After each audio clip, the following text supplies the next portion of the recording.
የኤርትራን ጥይት እየተኮስክ ቀይ ባህር እንቆጣጠራለን ማለታችን የኤርትራን ወደ አከር እየበላ ቀይ ባህር እንቆጣጠራለን ማለት አችልም በኤርትራ በጀት ቢሮ ከፍተ ሃይኮታና ወማሃጀር ላይ እየተንቀሳቀስክ የዘመነ እኮ ተወካይ እኮ ስፔሻል ኢንቮይው እዛ ነው ያለው አኖ የቀይ ባህር ኮኮብ ይሆናል ቀይ ባህርኛን እንቆጣጠረው የሚል ነገር አንስቷል በርግጥ ጎጃምን ሙሉ ለሙሉ መቆጣጠር ባይችሉም ቀይ ባህር እንቆጣጠራለን ማለታቸው ትንሽ ሊያስገርም ይችላል ግን ንግግሩን እንዴት አዩ አማራን ከአደጋ ልንታደገው ነው ትግል ጀምበር ነው ብለ እንኳን እንግዲህ ሶሴት እንገደልክ ማለት እኮ ልጅ የሚሰጡትን እኮ እናቶች የአማራ እናቶችን እኮ ነው እየገደልክ ያለው እኮ አንተ እኮ ነው አማራን እኮ ያጠፋ ያለው እኮ አማራ ጄኔሬሽን እንዳይቀጥል እኮ እየፈጀ ነው ያለው ማለት እኮ ነው ሚድል ኢስት ሀገራቶች ስለ ገልፍ ስቴት ከሆነ ዛሬ አይደለም መጡት 7 አመቱ ቢታማ ነበር አይደል ለምን የጽሁፍ አልተጻፈም የተጻፈው ጽሁፍ ሶማሌላንድ እስራኤል ውቅና መስጠቷን ተከትለው ነው ይሄ ደግሞ የሆነው በዚህ ውስጥ ደግሞ ኢትዮጵያ የራሷን ብሔራዊ ጥቅምን አሸናፊነቷ አንገቷ ብቅ ማለት ሲጀምር ነው ስለዚህ ብቅ ማለት መጀመሩን ጆዋር ለምን ተቃወመ ካል ከግብጽ ጋር ግብጽ ስከፋ ጆዋር እጅ ላይ ያለ ነገር የሚሻግት ነገር አለ ማለት ነው አማራን ስለ ቀይ ባህር ምን አገባው አይዘምትም አይድም ምናምን ለማለት ተሞክሮ ነበር አጀንዳውንም ለማራከስ ስመዝኑት ሙቀቱ ስለካ ይሄ ሁሉ ጫት ምን ዋጋ አልሰራም አማራ ጆሮ ቆመ ስለ ቀይ ባህር ስለነሳ ልክ እንደ ሌሎች ኢትዮጵያዊ ወንድሞች ሁሉ ማለት ነው መቼ ነው መከዶ መቼ ነው ምዝገባ እንዳያመልጠኝ የሚል አማራ በዛ የነዘመነ ያገር ላይ እነዘመነ ትላንትና ያስተማሩ መምህራኖች መከላከያ ካምፕ ውስጥ ተገኛችሁ ተብሎ በምን ህግ እንደሆነ የማይታወቅ በፋሽስታዊ ህግ ካልሆነ በስተቀር ምድር ላይ ባለ በሌላ ህግ የሚሆን ነገር የማይችል አንበርክኮ ገሏል ስለዚህ ኢትዮጵያ ጥንካሬዋን ያጣችው ጠንካራ ነበረች ብሎ ጆዋር ሊያስቀምጣት ፈለገ ኢትዮጵያ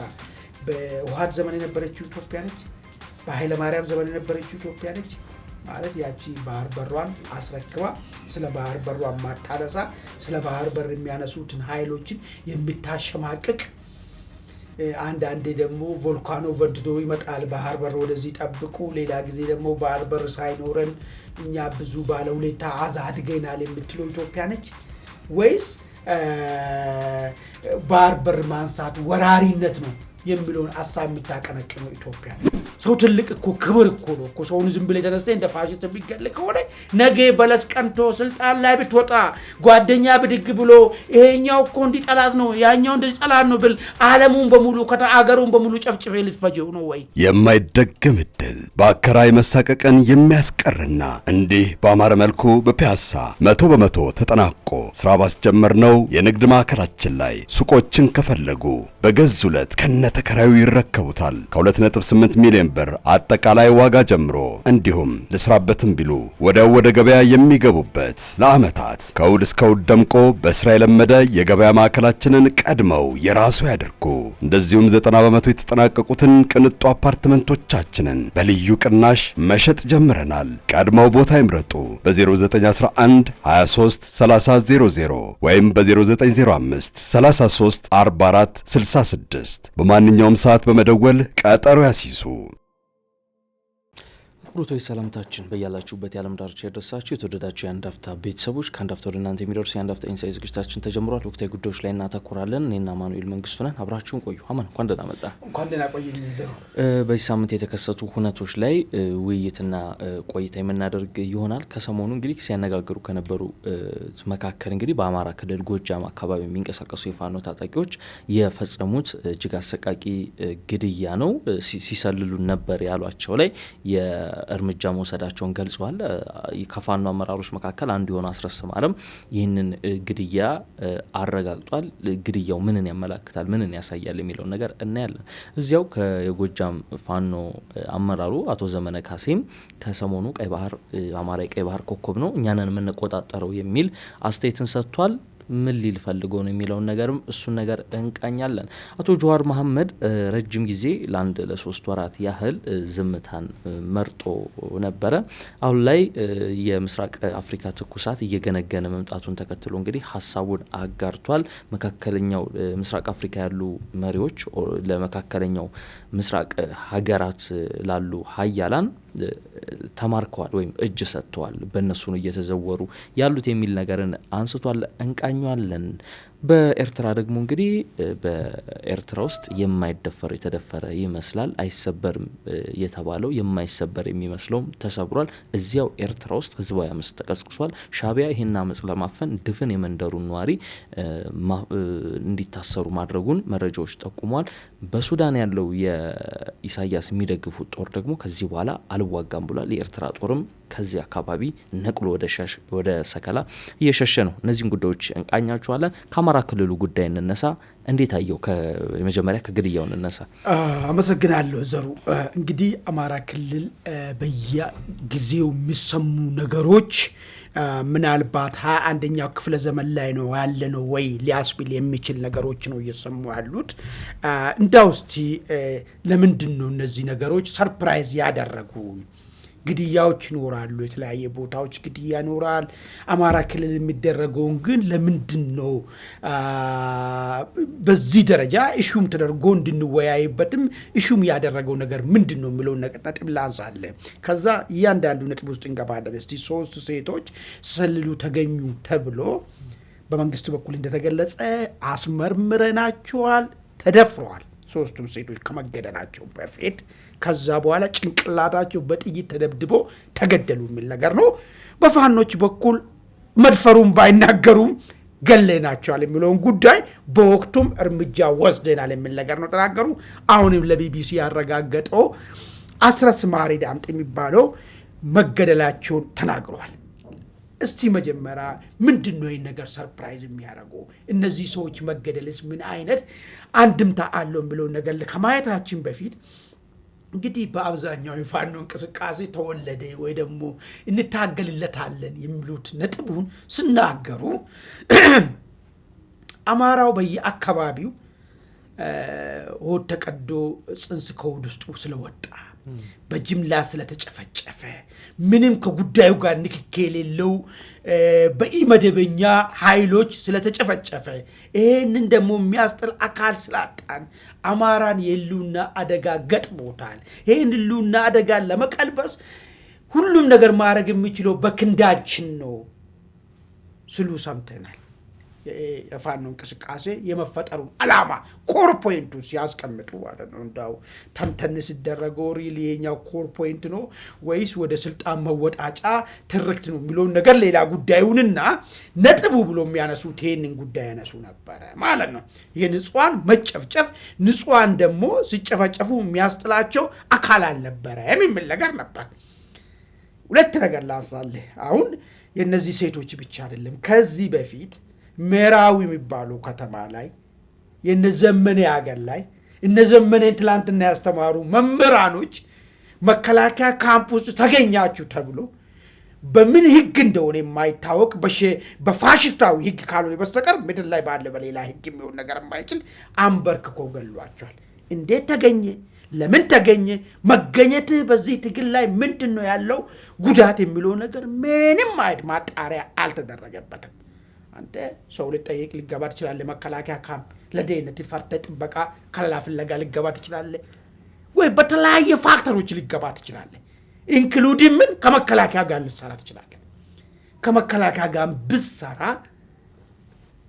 ከተማረከ በኋላ አንድ ሰው በዓለም አቀፍ ህግ የሚለው ማለት ነው ምርኮኛ ሆነ ከተያዝክ በኋላ አካላዊ ጥበቃና ምትበላውን ነገር ሁሉ የማቅረብ ግዴታ አለበት ነው የሚለው። ህግና ቃልን እኛ በህግ ነው የምንመራ እያሉ በየሚዲያ ስፎልሉ የሚውሉ ሰዎች ግን ትላንትና ያስተማሯቸው ሰዎችን አንበርክኮ ነው የገደላቸው። ይሄን ያደረገ የሰማነው ግራዚያን እዚህ ታስታውሳለህ?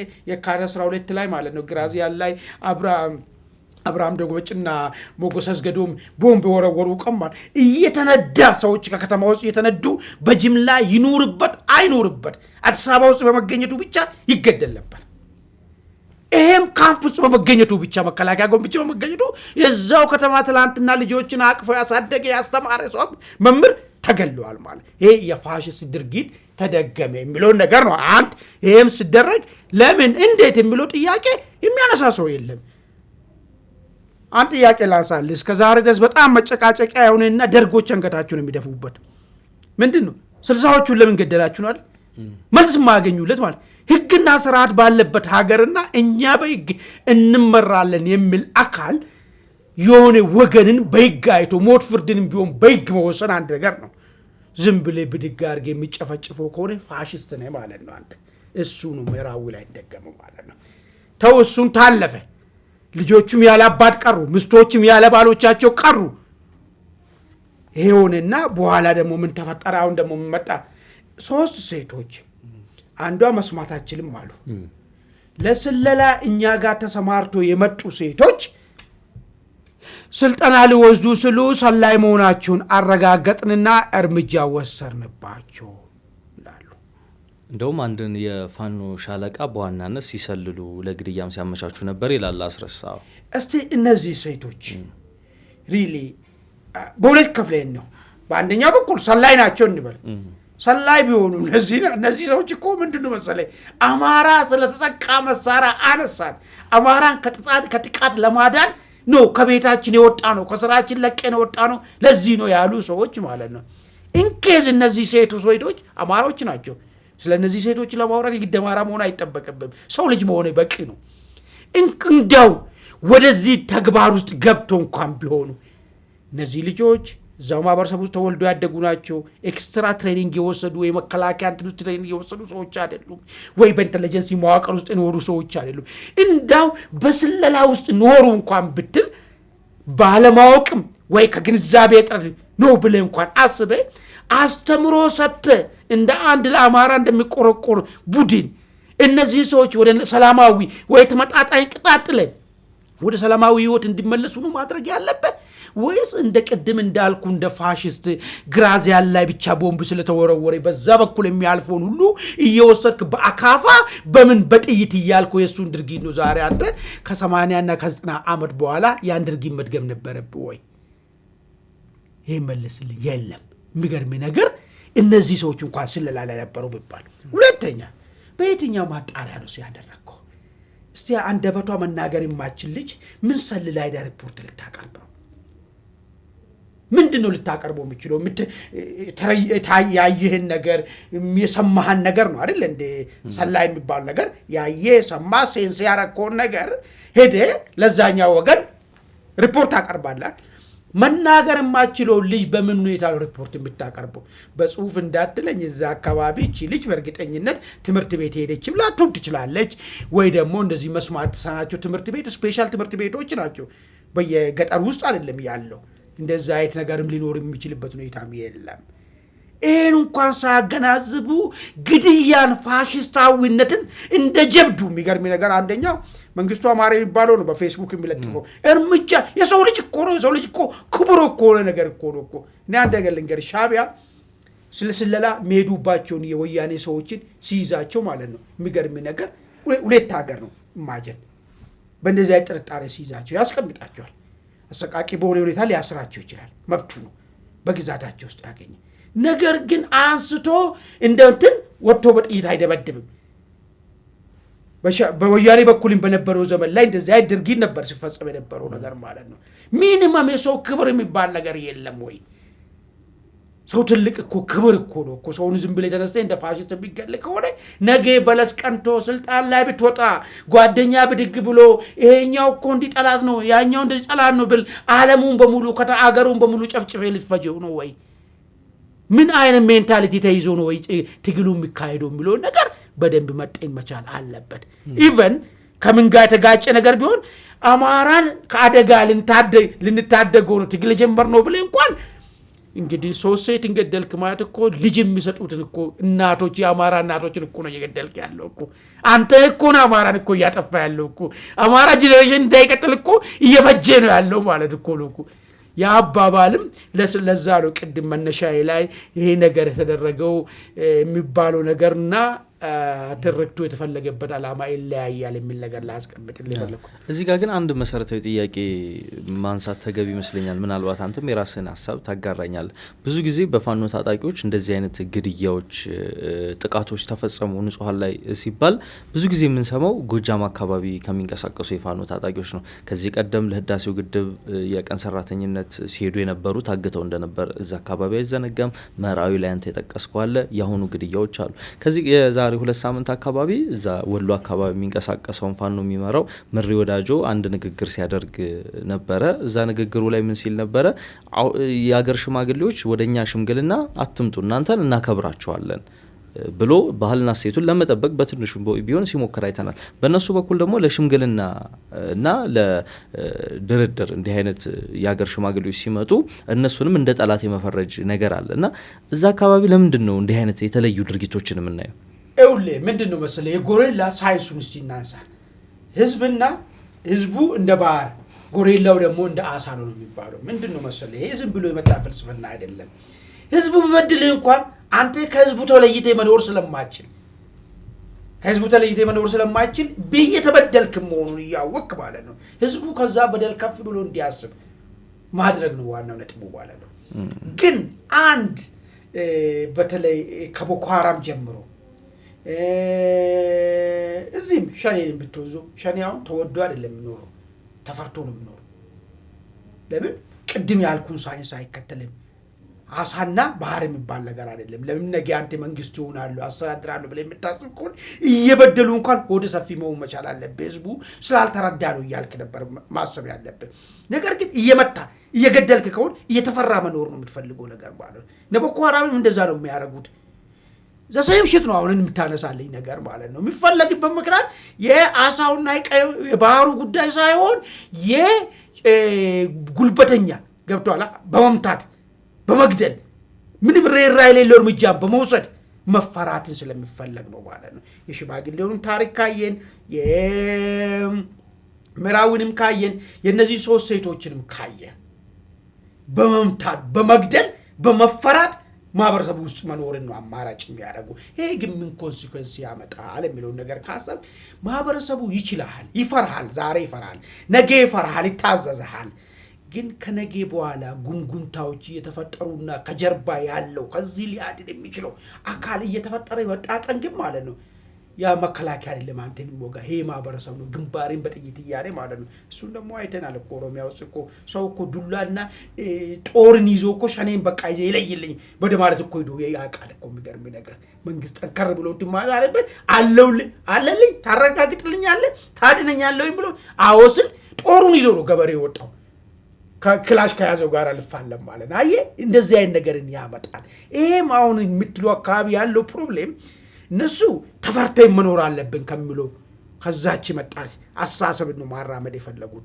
ነገር ግን ዋጋ ያስከፍላል። ነገ ጠንከር ያለ ከነሱ ሊያድናቸው የሚችል ኃይል ከጀርባ ከመጣ ማለት ነው ህዝቡ ራሱ ነው አፍጢማቸውን እያዳፋ መሳራቸው ትጥቃቸውን እንፈታላቸው ማለት ነው።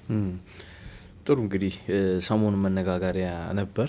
እጅግ አሳዛኝና እጅግ የሚያሰቅቅ ግድያን የተፈጸመው የዘመነ ካሴ ንግግር ሲያነጋግር ነበር። ቀይ ባህርን በተመለከተ 1-2 መስመር ሀሳቡን አጋርቷል። ዛሬ አይደለም ትናንት በስነ ቃሎቻችን በሙዚቃዎቻችን ተናግረናል ብሎ እንደውም አንድ ሙዚቃ ጠቅሶ ፋኖ የቀይ ባህር ኮኮብ ይሆናል፣ ቀይ ባህርኛን የምንቆጣጠረው የሚል ነገርን አንስቷል። በእርግጥ ጎጃምን ሙሉ ለሙሉ መቆጣጠር ባይችሉም ቀይ ባህር እንቆጣጠራለን ማለታቸው ትንሽ ሊያስገርም ይችላል። ግን ንግግሩን እንዴት አየው? ምክንያቱም ከዚህ ጀርባ ምናልባትም ፋኖ ውስጥ ፋኖ ጓዳ ስር ያለ አንድ ጉዳይ እንዳለ ሊያመላክት ይችላል። ምክንያቱም ከዚህ ከቀይ ባህር አጀንዳ ጋር ተያይዞ ምናልባትም በዛው በፋኖ ታጣቂዎች አመራሮች መካከል ክፍፍል ተፈጥሮ ነው ወይ እንዲህ አይነት ነገሮችን ሊያነሳ ይቻላል የሚል ተገቢ ጥያቄ እየተነሳ ይገኛልና ነውና አንተ እንዴት አየው?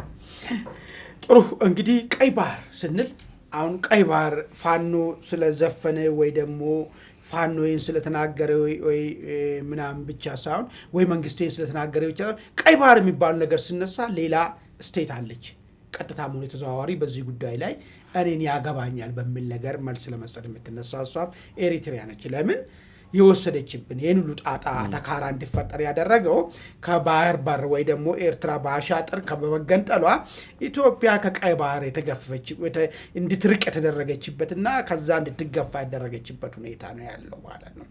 ኦኬ ከሆነ አሁን ዘመነ ቀይ ባህር ፋኖ ቀይ ባህር ኮከብ ይሆናል ብሎ ሲናገር ምንድነው የዚህ አሳፍሬ ነገሩ? አሳቡ ከምንድነው መነጨው? አሁን ባለው ቁመና ዘመነ የሚመራው ፋኖ ይሄንን ሐሳብ ማንሳት ይችላል ወይ የሚለው ነገር እስቲ ላንሳለን። እንግዲህ የኤርትራን ጥይት እየተኮስክ ቀይ ባህር እንቆጣጠራለን ማለት አይችልም። የኤርትራን ወደ አከር እየበላ ቀይ ባህር እንቆጣጠራለን ማለት አይችልም። በኤርትራ በጀት ቢሮ ከፍተ ሃይኮታና ኦማሃጀር ላይ እየተንቀሳቀስክ የዘመነ እኮ ተወካይ እኮ ስፔሻል ኢንቮይው እዛ ነው ያለው። ስሙ መጥራት ይችላል ግን አስፈላጊ ስላልሆነ ነው። ልዩ መልእክተኛው አሁን ባልኳ ሃይኮታና በኦማሃጀር ቢሮ ከፍቶ ያለ ዘመነ ቀይ ኮከብ የፋኖ የቀይ ባህር ቀይ ኮከብ ይሆናል ብሎ መናገር የሚችልበትን ወኔ ከምን አምጥቶ ነው ብሎ ነገር በሁለት መንገድ ማየት እንችላለን። የመጀመሪያው ይሄ ሐሳብ ራሱ ይሄ ተንኮል ራሱ ይሄ ሴራ በሻቢያ ተቀነባበረ ሴራ ነው። ሻቢያ መንግስትን ይሄን አጀንዳ እንዲቀሙ ፋኖ እንዲቀማ የማድረግ ስትራቴጂም ሰርቶ ሊሆን ይችላል። ምን ማለት ነው? ቁርጥ የሆነ ነገር እየተፈጠረ ነው ያለው። ኢትዮጵያ ውስጥ ከፍተኛ መነሳሳቶች ተፈጥሯል። የቀይ ባህር ጉዳይ የፈጂውን ይፈጃል እንጂ ከዚህ በኋላ አሰባችን መመለስ መቻል አለበት። ለዚህም ደግሞ አስፈላጊው መስዋዕትነት ሁሉ እንከፍላለን የሚል ሰፊው ኢትዮጵያ ህዝብ መፈጠሩ ግልጽ ሆኗል። እንደው ኢትዮጵያን በሁለት ሄምስፌር እንኳን ብንከፍለው ደቡብና ሰሜኑን ብለ ያርገ ብንከፍለው የሰሜኑ ዱሮም ኤክስፔክትድ ነው። ስለዚህ ጉዳይ ላይ ከጠላት ጋር ሲፋለም ይኖር ነው ዘመኑን ሁሉ ጂኦግራፊው ስለሚቀርብ ባለ ቀይ ባህርን ለመከላከል ከቱርኮች ዘመን ጀምሮ በተለያየ ዘመን ከግብጽ ጋር ከጣሊያን ጋር ብዙ ነገር ሲያደርግ ይኖር ነው። ደቡቡ ግን ከዚህኛው ባልተናነሰ በከፍተኛ መነሳሳትና እኔ ቀይ ባህር ዛሬ አንገቴን እሰጣለሁ የሚልበት ደረጃ ላይ ደረሰበት ሁኔታ ነው ያለው። ይሄ እንዲፋለስ አንድ ስትራቴጂ ተጠቅሞ ነበር ሻቢያ። ውጪ ያሉት በሚዲያዎች አማራን ስለ ቀይ ባህር ምን አገባው አይዘምትም አይድም ምናምን ለማለት ተሞክሮ ነበር። አጀንዳውንም ለማራከስ ስመዝኑት ሙቀቱ ስለካ ይሄ ሁሉ ጫድ ምን ዋጋ አልሰራም። አማራ ጆሮ ቆመ ስለ ቀይ ባህር ሲነሳ ልክ እንደ ሌሎች ኢትዮጵያዊ ወንድሞች ሁሉ ማለት ነው። መቼ ነው መከዶ መቼ ነው ምዝገባ እንዳያመልጠኝ የሚል አማራ በዛ። ከዛ አሁን ምንድነው ሻቢያዎቹ ምን አይነት ዲስኮርስ መፍጠር ፈለጉ? በቃ ቀይ ባህርን ፋኖ ነገ ያስመልሳል እኛ እናስመልሳለን ብላችሁ ተናገሩ ብሎ በዛ በስፔሻል ኢንቮይ በኩል በአስመራ ባል አቀድም ያልኩ ኤርትራ ባለው የፋኖ ልዩ ወኪል መልእክተኛው በኩል ይሄንን አጀንዳ ቀሙ ከመንግስት። ፋኖ ያስመልሳል በቃ ፋኖ ዱሮም ኮከቡ ነው ቀይ ባህርን ብላችሁ እናንተ ተናገሩ። ከዛ ህዝቡ ለዚህ ዘመቻ ጆሮ አይሰጥም፣ ዘመቻው እንዲኮላሽ ይደረጋል። ከዛ ፋኖ ደግሞ ነገ ይሄንን ነገሯን ትተዋለች የሚል ስልት ተፈጠረ።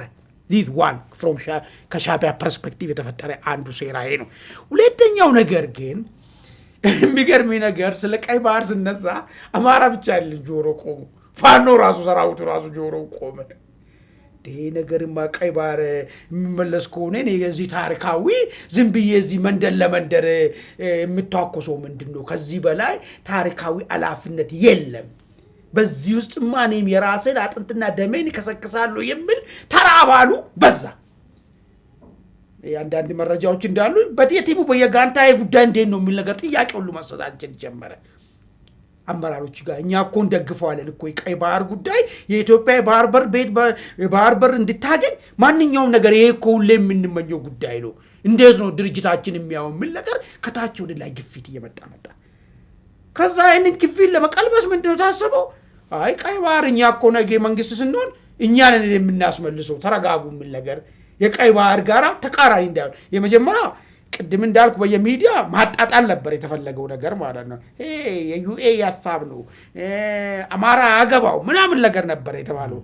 አሁን ገንፈሎ ሲወጣ ግን ምን እንደጀመረው ማለት ነው በሰራዊት ውስጥ ችግር የለም መንግስትን ከገለበጥን በኋላ ቀይ ባህርን እኛ አይደን እናስመልሳለን የሚል መልስ መስጠትና ሰራዊቱን የማረጋጋት ደረጃ በሻዕቢያ በኩል ደግሞ ፋኖ ይህንን ጉዳይ እንዲናገር ምክር መስጠት ይሄ የተነሳው ህዝብ ማለት ነው እንዳይፈስባችሁ ለመያዝ ታስቦ ማለት ይሄ ሁለት ነገር ነው ገፋፍቶ ይህንን ጉዳይ ወደ አደባባይ እንዲወጣ ያደረገው ማለት ነው። በጣም ጥሩ እንግዲህ ያው መነጋገሪያ ነበር። ከዚህ ጀርባ ግን ምን ፖለቲካዊ ምክንያት አለ? ከዚህ ፋኖ አመራሩ ንግግር ጀርባ ምን ፖለቲካዊ ንግግር አለ የሚለውን መፈተሽ ተገቢ ስለሆነ ነው ያነሳ ነው። ቀይ ባህርን ካነሳን አይቀር የጀዋር መሐመድን ጽሁፍ በዚሁ ማምራት ተገቢ ይሆናል። ምክንያቱም ምስራቅ አፍሪካ አሁን እጅግ አደገኛ የፖለቲካ ትርምስ ውስጥ ቀውስ ውስጥ እንዳለ ይታወቃል። ከዚህ ጀርባ ደግሞ የገልፍ ሀገራን የኤደን ባህረ ሰላጤ ሀገራት የመካከለኛው ምስራቅ ሀገራት አሉበት። በተለይም ደግሞ ሳውዲ አረቢያ፣ የዩናይትድ አረብ ኤምሬትስ፣ ቱርክ ሶስቱ በዋናነት የሚጠቀሱ ሀገራት ናቸው።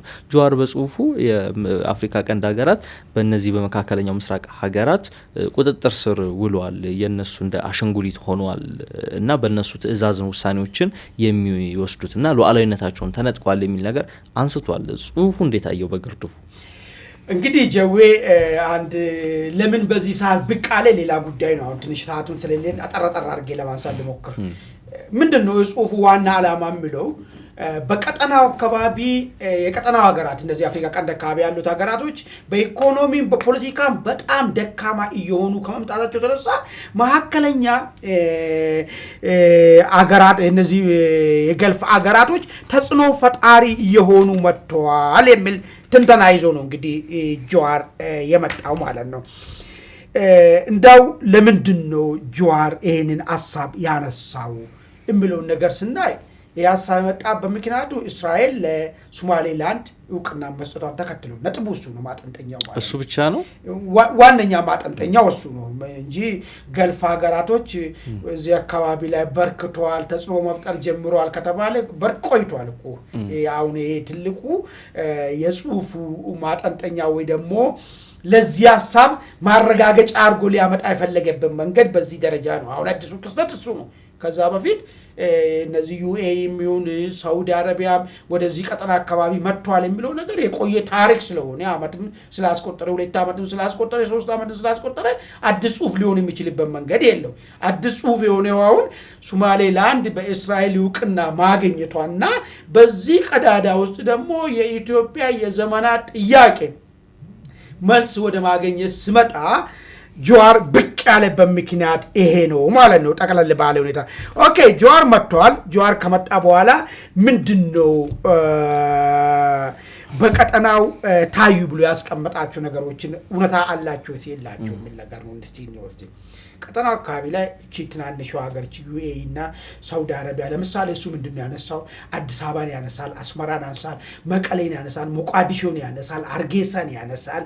እነዚህ ቀጠና ቀንዱ አካባቢ ያሉት እነዚህ ሁሉ ጠቀልሎ በእነዚህ አሽከርነት ስር ወድቋል። በእነዚህ አካባቢ ላይ ለሚፈጠረው ማንኛውም ችግሮች ሁሉ መንስኤው እዛ ነው ይላል። ይሄ ብቻ አይደለም የሚለው እነዚህ የተዘረዘሩ ሀገራቶች ለሚወስኑት ውሳኔያቸው ፖለቲከኛ ወይ ደግሞ ወታደራዊ መሪያቸውን እዛ ልኮ ከዛ የመጣውን አጀንዳ ነው በፓርላማቸው አቅርቦ በካቢኔያቸው የሚያስፈጽሙት እንጂ ከውስጣቸው የሚወጣ ሐሳብ የላቸው። ሐሳብ በሙሉ ይላል በጀዋር በኩል ማለት ነው የዩኤኢ እና የሳውዲ ሐሳቡ ነው አልቋል። አሁን ነገርኩ ቀጠናዎች አካባቢ ላይ ማለት ነው። ይሄ እውነታ ነው ወይ?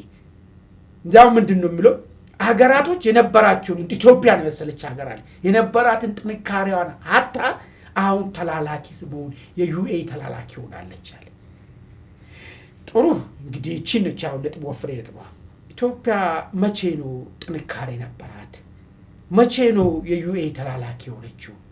ጥንካሬው በነማን ዘመን ነው ብሎን ነገር ማየቱ ጠቃሚ ይመስለኛል። እንግዲህ ኢትዮጵያ አሁን ትልቁ ነገር በዚህ እውቅና ጋር ተያይዞ የቀይ ባህር ጥያቄን አንስታለች። ለማንኛውም ሀገር ማለት ነው ኢትዮጵያ ችግር ነው ታሪክ ደግሞ መታረም አለበት ብሎ ጥያቄ አንስታለች። ይሄ ጥያቄ ደግሞ ተነሳበት ዘመናት ከዩኤኢ ጋር ጥሩ ግንኙነት ባላት ዘመን ላይ ነው። ስለዚህ ኢትዮጵያ ጥንካሬዋን ያጣችው ጠንካራ ነበረች ብሎ ጀዋር ሊያስቀምጣት ፈለገው። ኢትዮጵያ በውሃት ዘመን የነበረችው ኢትዮጵያ ነች፣ በኃይለ ማርያም ዘመን የነበረችው ኢትዮጵያ ነች ማለት ያቺ ባህር በሯን አስረክባ ስለ ባህር በሯን ማታነሳ ስለ ባህር በር የሚያነሱትን ኃይሎችን የምታሸማቅቅ አንዳንዴ ደግሞ ቮልካኖ ወንድዶ ይመጣል ባህር በር ወደዚህ ጠብቁ ሌላ ጊዜ ደግሞ ባህር በር ሳይኖረን እኛ ብዙ ባለውለታ አዛድገናል የምትለው ኢትዮጵያ ነች ወይስ ባህር በር ማንሳት ወራሪነት ነው የሚለውን ሐሳብ የምታቀነቅነው ኢትዮጵያ ነች የሚለውን ነገር ነው? አሁን እንግዲህ ጠንካራ ነበረችው ሀገር ብሎ ነው የተነሳው። እርግጥ ነው ከዛ በፊት የነበሩት መሪዎች ባህር በሩን ዲፌንድ ለማድረግ የሄዱበት መንገድ አለ። እሱ መንገድ ራሱ በሚችሉት ልክ የሚችሉትን ነገር አድርጓል። ኃይለ ሥላሴ ለምሳሌ ቀይ ባህር ወደ ኢትዮጵያ እንዲመለስ አድርጓል በከፍተኛ ዲፕሎማሲ ጥበብ። ደርግ ደግሞ ይሄንን ስታትስ ኮ ለማስጠበቅ ሞክሯል። ህወሓት ግን ይሄንን ሙሉ አንስቶ የሰጠው። ስለዚህ የትኛው ኢትዮጵያ ጠንካራ ነች? አሁን ዛሬ ላይ ቆሞ ጀዋር ሊያወዳድር የፈለገው ኢትዮጵያ የትኛው ነው የሚል ጥያቄ ነው ያለኝ እኔ ማለት ነው። ኦኬ ይሄን ካየን በኋላ ለምንድን ነው አሁን ይሄ ጥያቄ ስነሳ ጀዋር ብቅ ብሎ ይሄን ነገር ለመጻፍ የተነሳና በዚህ ደረጃ ሁሉም ነገር ለነዚህ ማዕከላዊ ሚድል ኢስት አካባቢ ተላላኪነት ነው የሚለውን ነገር ያነሳበት ምክንያቱ ለምንድን ነው የሚል አንድ አራት ነጥቦችን ላንሳለን። የመጀመሪያው ኢትዮጵያን ባህር በር በማግኘቷ አንድነቷ የጠነከረ ጠንካራ ኢትዮጵያ እንዳትፈጠር ስለሚፈልግ ነው ወይ? ለምን አንድነቱ በጠነከረ ቁጥር የብሔር ፖለቲካ ፈርድሜ እየበላ ይሄዳል። የብሔር ፖለቲካ ፈርድሜ ከበላ ደግሞ ጀዋር የሚሰማበት ሌላ ነገር ሊኖረው አይችልም። ለምን የመጣበት መንገድ እሱ ስለሆነ ማለት ነው። ይሄ አሳስቦት ይሄ ከመሆኑ በፊት ላኮላሾ ይሄንን ጉዳይ የሚል ነገር አስቦ ነው ወይ? አንድ ጥያቄ እሱ ነው። ሁለተኛ ጥያቄ ኢትዮጵያ የባህር በር አያስፈልጋትም የሚል የነበረከት ሳቤ የሚል የናርከበ ሳቤ የሚል በአጠቃላይ የ1983ን አብዮትን ስለሚቀበል ነው ወይ? ሁለት እሱ። በሶስተኛ ደረጃ ደግሞ ግብጽ ኢትዮጵያ አንገቷን ቀና ማድረግ ጀመረች ማለት ህዳሴን ገደበች፣ ቀይ ባህርን ተጽዕኖ መፍጠሯን መጣች ማለት የግብጽን በቀጠናው ላይ ተጽዕኖ መፍጠር አቂሟን እየተዳከመና ከምን ጊዜም በላይ የተንኮታኮተ እንዲሄድ ነው የሚያደርገው። ይሄ የተንኮታኮተ እንዲሄድ መደረጉ ለጀዋር ምቾት አልሰጠም ወይ?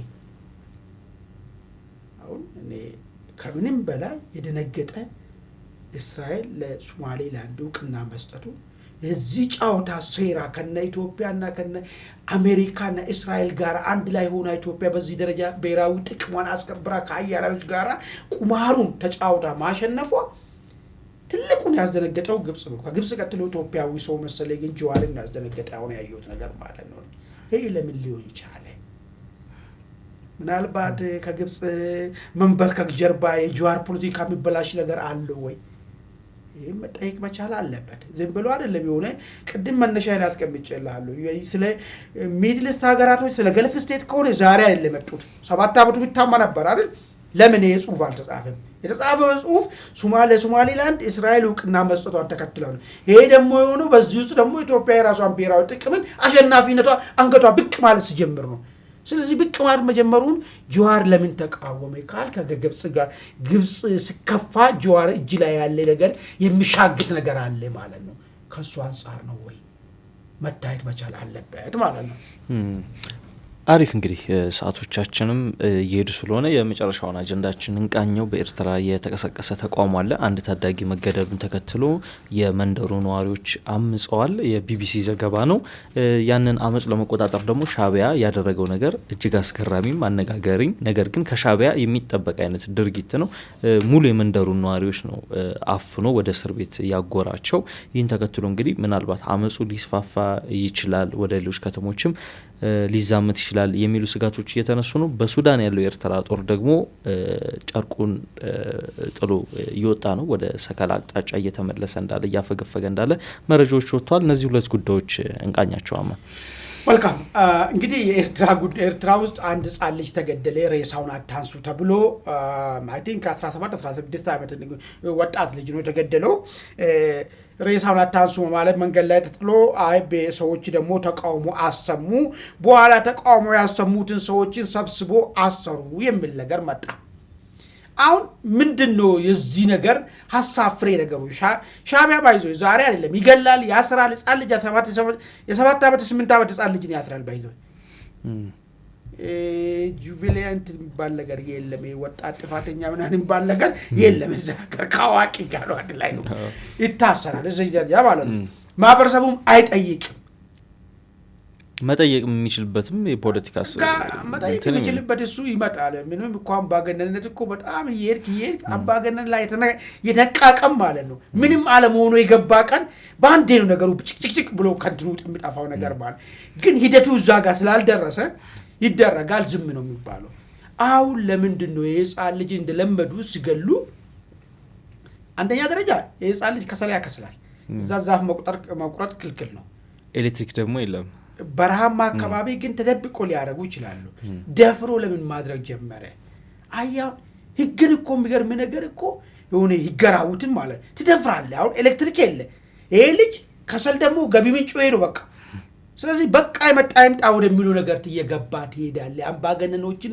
ቀይ መስመር የማለፍ ነገር ትጀምራለህ ማለት ነው ይሄ አንዱ ኢምፕሊኬሽን ነው መጀመሪያ ነገር ልጁ ለምን እንደዚህ ያደፍሮ ወደ ማደጉ ነገር መጣ ልጁን አይደለም ከዛ ውስጥ ማህበረሰቡ ነው ሚሊዮን ነገር ወደ መድፈር እየሄደ ነው ወይ ሚል ጥያቄ ታነሳለህ ማለት ሁለተኛ እነሱ ቶሎ ይሄ ጉዳይ እዚሁ ጋር እንዲቆም እዚህ ጋር እንዲቆም ያደርጋሉ እርምጃ ይወስዳሉ እርምጃ ወሰዱ እርምጃው ራሱ ለምሳሌ ከሰለ ሰው ሪሊ በግድያ ለዛም አስከሬን እንዳይነሳ የሚያስደርግ ነገር ነው ወይስ ለመፈራት ታስቦ ተደረገ ነገር ነው ወይ የሚለው ነገር ማሰቡ ጠቃሚ ይመስላል ግን ምን አመጣ ኮንሲኩዌንሱ ምንድነው የሚያወጣ ህዝቡ ፈራ አልፈራም ህዝቡ ጋር ደግሞ ምንድነው ፈጠረው ማለት ነው ንቀትና ዲፍረት ነው ፈጠረው ለዛ ነው ቁጣውን የቀሰቀሰው ህዝቡ ቁጣው ሲቀሰቀስ ህዝብን እንደ ህዝብ ሰስበ ማሰር መብት ይሆናል ወይ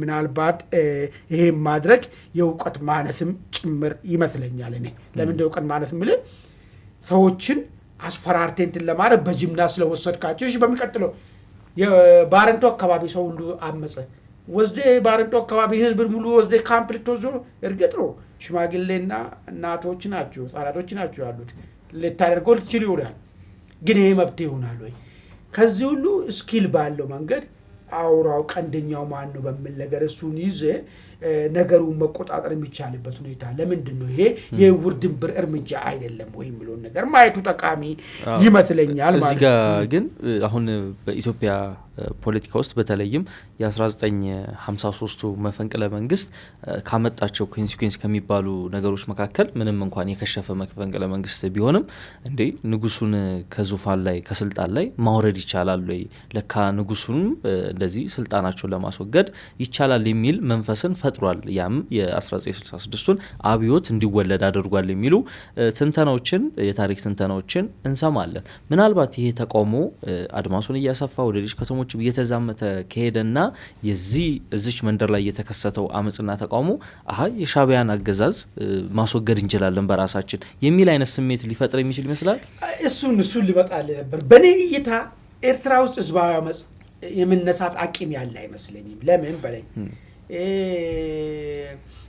ጭቆናው ለህዝባዊ አመጽ የማይበቃው ነው አይደለም ይሄው ለህዝባዊ አመጽን ሁሉ ጊዜ ሊታረሳ የሚችለው ማለት ነው ደፋር ወጣቶች ያሉበት ሀገር ውስጥ ነው ወጣቱ ደግሞ በሀገር ውስጥ ይሄ አይደለም ያለው ወጣቱ ከሀገር ተሰዷል መሰደድ ብቻ አይደለም ወጣቱ እንዴት ነው የሚያስበው ለውስጣዊ ችግር ውጫዊ መብት ነው አማራጭ አድርጎ የወሰደው ምን ማለት ነው ለምሳሌ ደህየው አማራጭ የለኝም ተስፋ የለኝም ስለዚህ ይህን ስርዓት ቀይሬ አማራጭ እንዲኖረኝ መብቴ እንዲኖረኝ አደርጋለሁ የሚለው ነገር ሳይሆን የሚያስበው ነገር ማለት ነው ለዚህ ችግር መፍትሄ ብሎ ያስቀመጠው ነገር ምንድነው መሰደድ ነው መፍትሄ ብሎ ያስቀመጠው ነገር ማለት ይሄ ቢግ ፖይንቱ ይመስለኛል እዚህ ጋር ጭቆና አለ፣ እዚህ ጋር በደል አለ። ለምሳሌ መንግስቱ ነዋይ እኮ ሲሰቀል እኮ የ67ቱ መሬት ላራሹ እንደሚነሳ ትልቅ ኮንቲና አርጎት እኮ ነው የሄደው እኮ። የሚገርም ነገር ማለት እሱ በግሉ የተበደለው ነገር የለም። ስለተበደለ ስለ ጭቁን ስለ ስርዓቱ ጨቋኝነት ነው ዋጋ የከፈለው አይደል? እዛው ነው መብቴውን እዚሁ ሀገር ውስጥ እንዳለ አርጎ ነው ያስቀመጠው። በሻዕቢያ በኩል ግን አንድ ወጣት ኤርትራ ውስጥ ላለው ችግር ለደረሰበት መከራ መብት የሚያደርገው ምንድነው? ከአገር በመሰደድ ይሄን ችግር መፍታት ነው እንጂ እዚህ ጋር ያለው ስርዓትን በመቀየር ይሄ ነገር ይስተካከላል የሚል መብት ሐሳብን አይወስዱም። ለዚህ ሲባል ህዝባዊ መጽ አይ ዶንት ቲንክ አይመስለኝም። ይሄ መስለኝ ግን ምንድነው ሁለተኛ ጄኔሬሽን የሻዕቢያ ሁለተኛ ጄኔሬሽን የሚባሉ አሁን በ60ዎቹ በ50ዎቹ ውስጥ የነበሩ ለውጡ ሲመጣ ገና ህፃን የነበሩ ምናምን ወታደር ውስጥ ሆኖ 10ዎቹ 20ዎቹ መጀመሪያ አካባቢ ላይ ነበሩ 20ዎቹ አጋባሽ አካባቢ የነበሩ የሻዕቢያ አባላቶች እነሱ መፈንቅለ መንግስት ሊያደርጉ ይችላሉ። አሁን በእድሜያቸው 50ዎቹ መጨረሻና 60 አካባቢ ያሉት እነሱ ናቸው የለውጡ ለዛ ሀገር መፍትሄ ሊያመጡ የሚችሉ ብዬ ነው የማስበው። በጣም ጥሩ። እዚህ ከሱዳን ለቆ ስለወጣው የሱዳን ጉዳይ እንግዲህ እንደስናነሳ በሚገርም ሁኔታ ሱዳን ውስጥ ትልቅ ችግር እየገጠመው ነው ያለው ሻዕቢያ። ሁለት ነገር ነው እየገጠመው ያለው። አንደኛ ሰራዊቱ አልዋጋም የሚል ነገር እያነሳ ነው ያለው። እንዳለ የተመመ ወደ ከሰላ እየተመለሰ ነው ያለው አሁን በሚወጡ መረጃዎች። ሁለተኛ ከሻዕቢያ አስተባባሪነት እንዲዋጋ እዛው የሱዳን ኃይሎች አማጺ ኃይሎች የተቀመጠው በሻዕቢያ አመራር ስር አልዋጋም የሚል ነገር መመሪያ እየሰጠ ነው ያለው። ጀነራል አልቡርሃን ደግፈው የሚዋጋው ሌሎች አንጃዎች ማለት ነው። ስለዚህ ሻዕቢያ ሱዳን ውስጥ ከፍተኛ ተቃውሞ ገጥሞታል። አሁን ስናየው ምንድነው በውጭም በውስጥም ተቃውሞ ገጥሞታል። በውጭው ሱዳን ውስጥ ያለው አንዳንዶቹ ቁጥራቸውን ከፍ አድርጎ ነው የሚያስቀምጡ እስከ 17000 ነው እየተባለ ያለው። ከሱዳን ውስጥ ወጥቶ ወደ ከሰላ እየፈሰሰ ነው ያለው። ሱዳን ወታደር ደግሞ ትጥቁን አስቀምጠ ሄድ እያለው ነው ያለው። ይሄ ሌላ ችግሩ እየፈጠረ ያለው አላስፈላጊ መስዋዕትነት አንከፍልም ወደ ማለት ጅረት ገብቷል። ለምን ለሚለው ነገር አንደኛ እሱ በሚያስቀምጠውና ሻዕቢያ ባስቀመጠው መንገድ እዛ አንጃዎቹን አንድ ላይ አስተባብሮ ለማዋጋት ሞክሮ ነበር። አንጃዎቹ አንቀበልም ብሎታል ሻዕቢያ። ስለዚህ እናንተ የማትቀበሉ ከሆነ እኔ የምዋጋበት ፐርፐዝ ምንድነው የሚል አነሳ ሰራዊቱ ማለት ነው። ስለዚህ ሱዳን ይዞ የገባውን ሐሳብ ከሽፎበታል ማለት ነው። አገር ውስጥ ደግሞ እንደዚህ አይ ችግር እየገጠመው ነው መጣ። ሁለተኛ ቅድም ያልኩ የሚያቀባብለው መፈንቅለ መንግስት የሚያቀባብለው እንደዚህ ከአገር ወጥቶ ለማዋጋትም ለምናምን የሚሄዱ ሰዎች ሌላ ፐርስፔክቲቭ ጨምሮ ነው የሚመጡ ሰራዊት ውስጥ ያሉ ኃይሎች ማለት ነው። ፐርስፔክቲቭ ጨምሮ መጣሉ ሰው ሀገር ያያሉ የነሱን ሲስተም ያያሉ እንዴት ነው ራሱ መጥተው ሲሄዱ ምን እንደተፈጠረ ስለዚህ ፐርስፔክቲቭ ጨምሮ ስለሚሄዱ የሻዕቢያ ጣፋንታ እኔ አዶን ነው በጣም ያሰጋኛል። በፈንቅለ መንግስት ያሰጋኛል ኤርትራ ላይ ማለት። በጣም ጥሩ እንግዲህ አማን የዛሬውን ኢንሳይት እዚህ ላይ እንቋጭ። የተወደዳችሁ ተመልካቾቻችን እንግዲህ የዛሬው አንድ አፍታ ኢንሳይት ዝግጅታችን ይህን ይመስል ነበር። አብራችሁን ስለቆያችሁ እናመሰግናለን። መልካም ቆይታ።